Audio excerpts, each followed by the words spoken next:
ආයු බොහෝ වේවා යාළුවනේ. ශ්‍රී ලංකාව හා හොංකොං චයිනා කණ්ඩායම් අතර ඊයේ පැවති තරගයේ අපි නොසිතූ ලෙස අවදානම් තත්වයකට පත් වුණා. පහසුවෙන් ලබා ගැනීමට සිටි ජයග්‍රහණයක් අපේ යම්කිසි අපහසුතාවයකින් තමයි මේ ජයග්‍රහණය ලබා ගැනීමට අපේ හැකි වුයේ. මුලින් පන්දුවට පහර දුන් හොංකොං චයිනා කණ්ඩායම ඉතාමත් පහසුවෙන් මුල් පන්දු වාර ඕවර් තුල ඔවුන්ගේ මුල් පෙළ ක්‍රීඩකයන් දෙපළ ඉතා පහසුවෙන් ලකුණු රැස් කිරීමට පටන් ගත්තා. එම අනුව උන්ගේ මුල් පෙළ කඩුල්ල පන්දු වාර 4යි පන්දු 5 තුලදී ලකුණු 41ක් ලබා ගැනීමට හැකි වුණා. උන්ගේ ප්‍රවේගකාර ප්‍රතිහාරය යටතේ ශ්‍රී ලංකා පන්දු යවන්නන්ට මැනවින් පහර දීමට පටන් ගත්තා. බංගලාදේශයේ කණ්ඩායම සමග පැවැත්ති තරගයේ මෙන් ඉතා හොඳින් පන්දු යැවීමට අපේ ක්‍රීඩකයන් අපොහොසත් වුණා. ඒ අනුව හොංකොං චයිනා කණ්ඩායම පන්දු වාර 20 අවසානයේදී කඩලු 4ක් පමණක් දැවි ලකුණු 149ක් රැස් කිරීමට සමත් වුණා.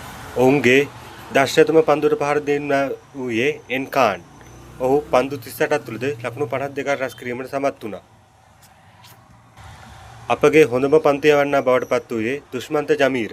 ඔහු පන්දු වාර 4ක් තුර ලකුණු 29ක් පමණ ලබා දී කඩුළු දෙකක් දවා ගැනීමට හැකි වුණා. වනිදු හසරංග එක් කඩුල්ලක්ද දසුන්ශානක එක් කඩුල්ලක්ද ලබා ගත්තා.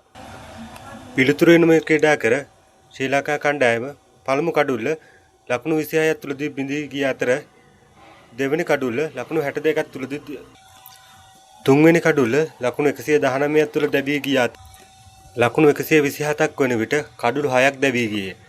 මෙවරත් අපගේ මැදපෙළ ක්‍රීඩාව එතරම් සතුටුදායක තත්ත්වයේ තිබුණේ නැත. මෙම හේතුව නිසා හොංකොං චයිනා කණ්ඩායම ප්‍රබල තත්ත්වයකට පත් විය. අවසන් මොහොතේ පැමිණි වනිදු හසරංග ඉතාමත් ප්‍රවේගකාරී පන්දු 9ක් තුර ලකුණු 20ක් ලබා ගත්තා. ඒ අනුව පන්දු වාර 18යි පන්දු 5 තුලදී ලකුණු 153ක් ලබා ගැනීමෙන් අපි ජයග්‍රාහී ඉලක්කය පසු කිරීමට සමත් වුණා.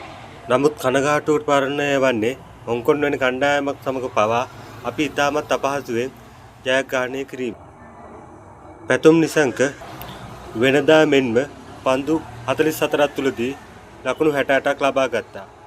ඔහුගේ මෙම දක්ෂ පන්දුවට පහර දීම නොමැති නම් මෙම කණ්ඩායම පරාජය වීමටද පත්වීමට ඉඩ තිබුණා. තවද හොංකොං කණ්ඩායමේ අදක්ෂ පන්දු රැකීම හමුවේ අපේ ක්‍රීඩකයන් හට තවත් අවස්ථාවන් ලැබුණා.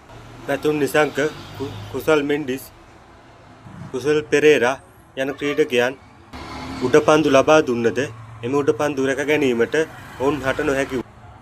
එම උඩපන්දු රැකගත්තේ නම් සමහර විට ශ්‍රී ලංකා කණ්ඩායම පරාජය වීමට පවා හේතුවක් වෙන්න පුළුවන් වුණා. අපගේ මැද පෙළ ක්‍රීඩා විලාසය මේ විදියට තිබුණොත් සුපිරි 4 දෙනාගේ වටේදී අපිට ජයග්‍රහණය කිරීමට ඉතාමත් අපහසු වෙනවා. එමෙන්ම අද බංගලාදේශය හා ඇෆ්ගනිස්තාන කණ්ඩායම් අතර තරගය පවතිනවා. එම